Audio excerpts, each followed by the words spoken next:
For the demographic of my audience, I'm not entirely sure the age range that might exist here, since I read the energy and don't really know the specifics necessarily. Basically, I don't really know the shape of the people, I just know how they feel.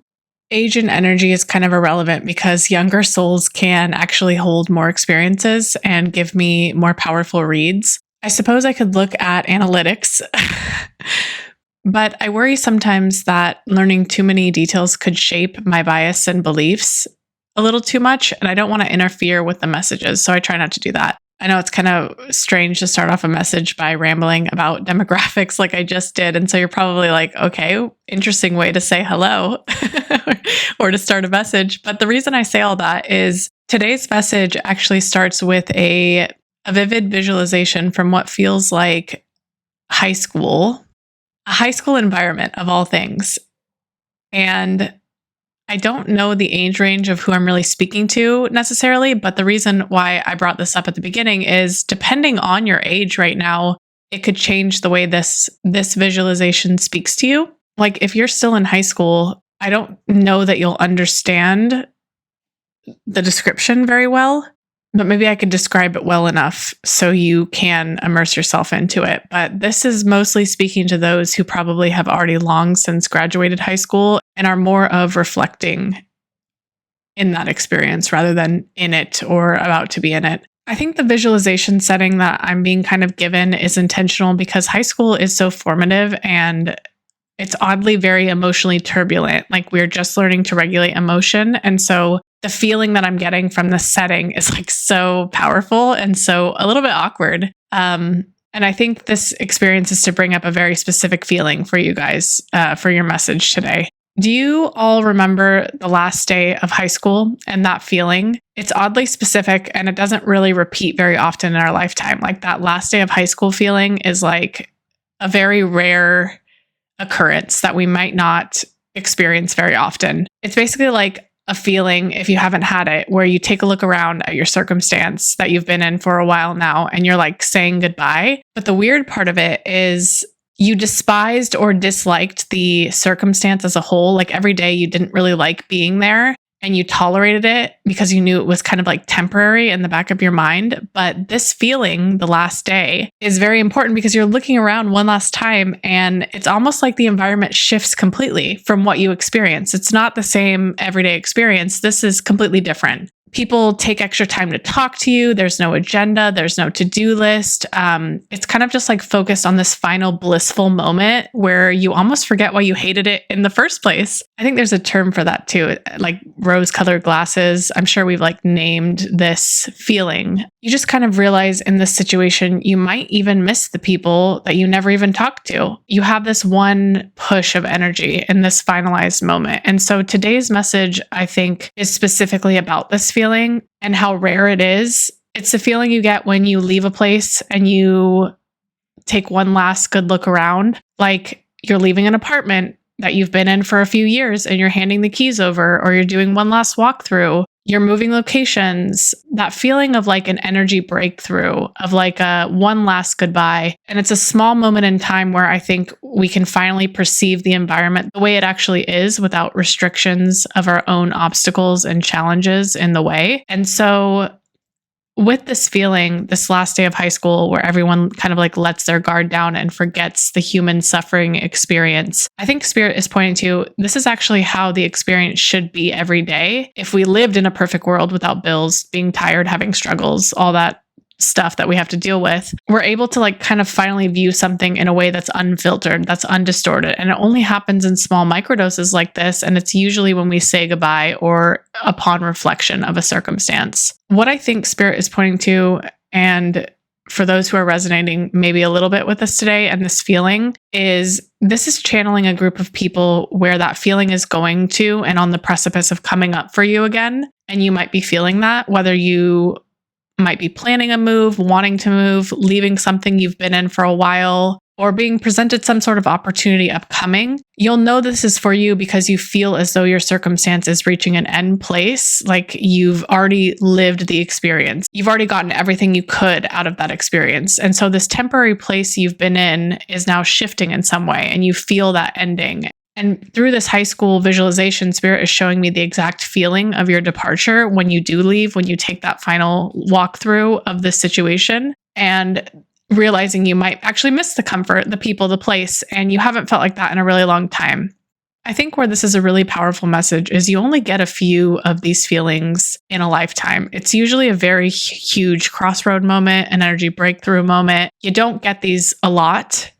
They're powerful. And so energy can't stay blocked indefinitely. Like in high school, rarely that circumstance is comfortable for people. It's filled with blocked energy. And that's why the breakthrough moment or the ending moment is so emotionally charged, is we're leaving that blocked energy behind, that stagnant energy behind. And the same is true for those who are maybe resonating with today's message. You know that this experience where you've been in is blocked and has been blocked or stagnant for a while. And you're reaching this point of release. So you're kind of anticipating this release moment very soon. And so this message will be for you if you're kind of like dreading the current experience in some way, like similar to high school, because the energy has been blocked almost too long. If that sounds like you, this is your message.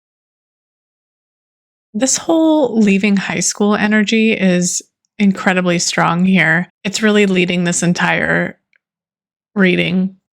I sense a lot of energies around you during this time of this breakthrough, of this saying one last goodbye, might actually have ill intentions leading up to that point. I don't normally channel this kind of thing, so it must be important. This could show up as bosses, maybe not happy you're leaving for yourself, or family members are jealous of leaving an area that they've lived in their whole life. There's some sort of warning here that other energies around you during this time might try to convince you of something, or to maybe not release the blocked energy in some way. They want you to hold on because they themselves are holding on as well. I think Spirit warns about this because if you do listen to the guilt or feedback in some way, which there is a chance, it might create more friction as a result. So the energy at the point they are giving feedback needs to be released since it's been stuck so long. So listening to them might actually make things more difficult for you long term, even if it seems scarier to release. And there's a part of you that wants to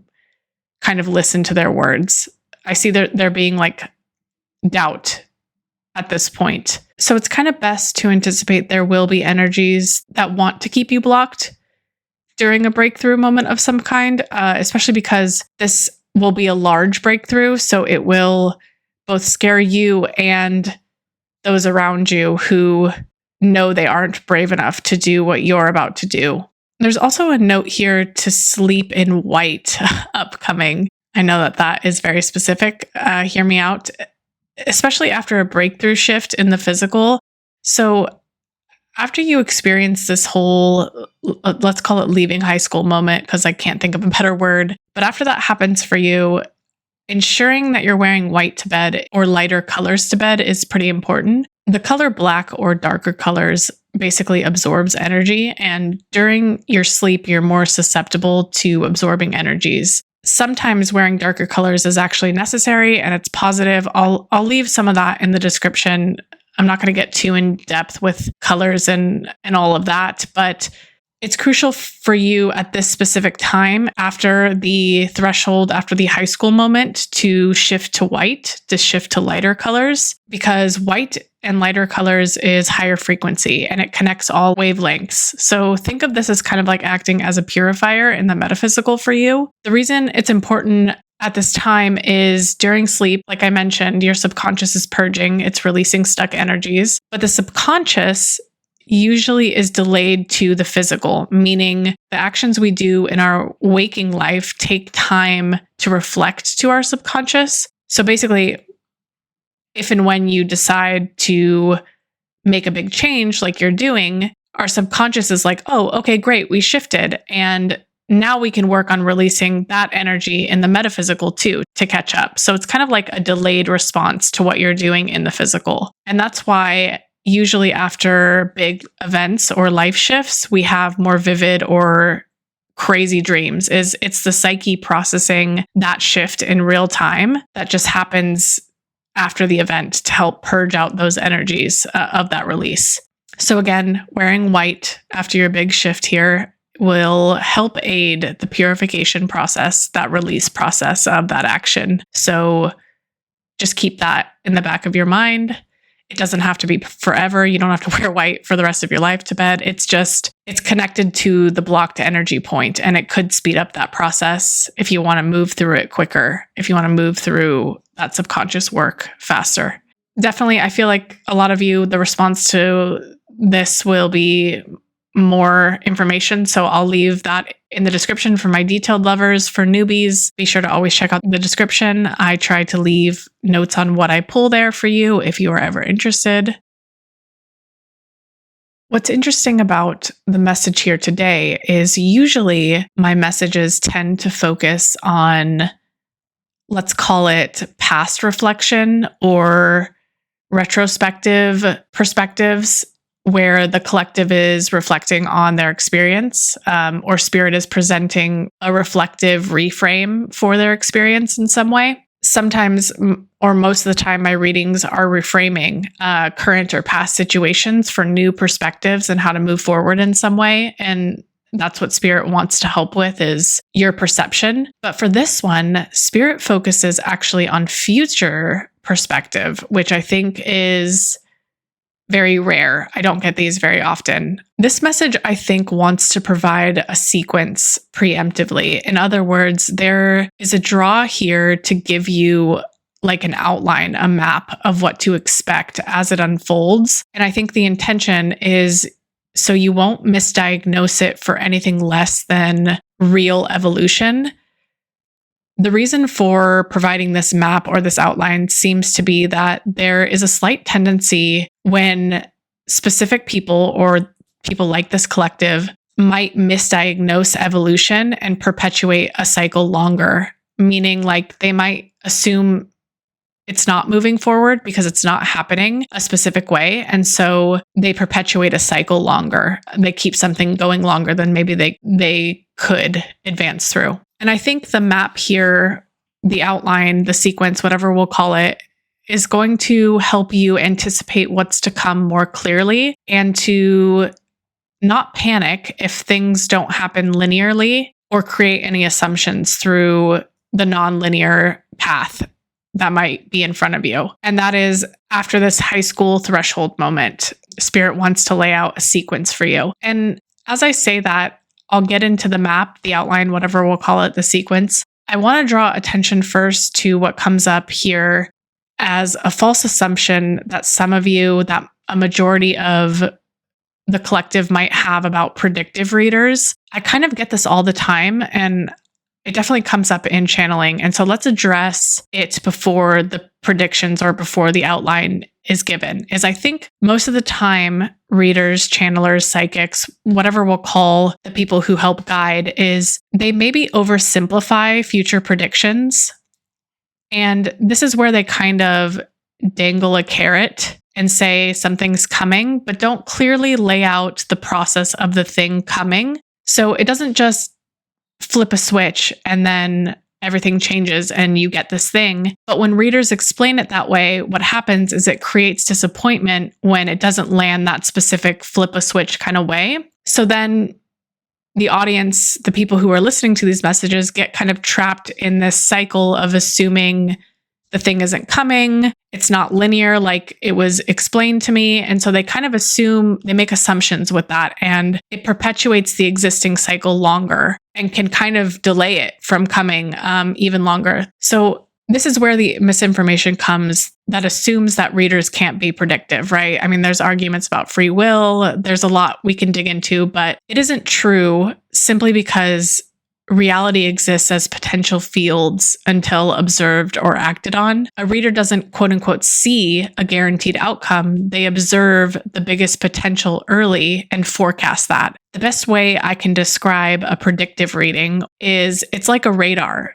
picking up a storm before it rains. As the reader sees the pressure, the atmospheric pressure, momentum gathering, they feel that. But whether that storm lands here or moves east depends on your micro movements, depends on your free will, your actions in the system. And it's still a real reading. It still has predictive outcomes. It's more dynamic in real life based on what you're choosing and your energy in the meantime, which is why we can see things get delayed or perpetuated because readers make it too simple. They make it, okay, you're just going to get this thing. And so then what a audience expects is it's just a flip of a switch. And so there can be disappointment if it doesn't end like that in real life.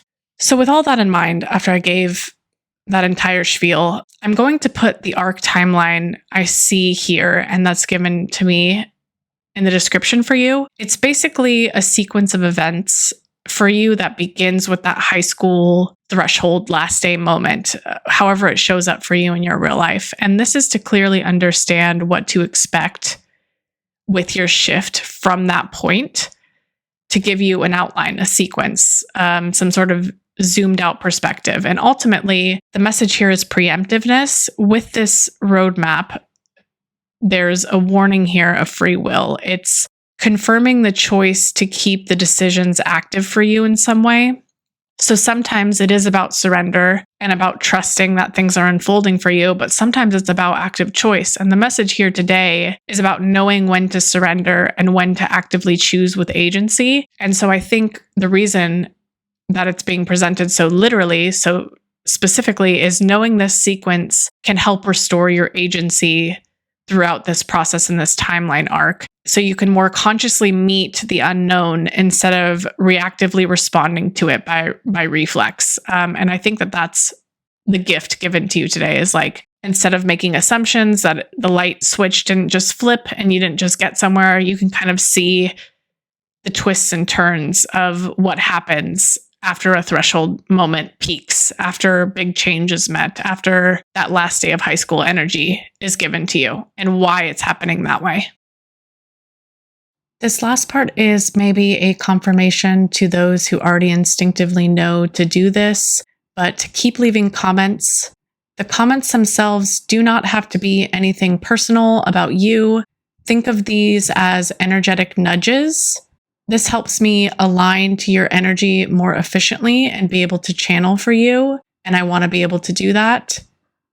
I read each and every one, always. None are missed. None are ignored. I am so thankful for each and every one of you and love you all. So, cheers, friends.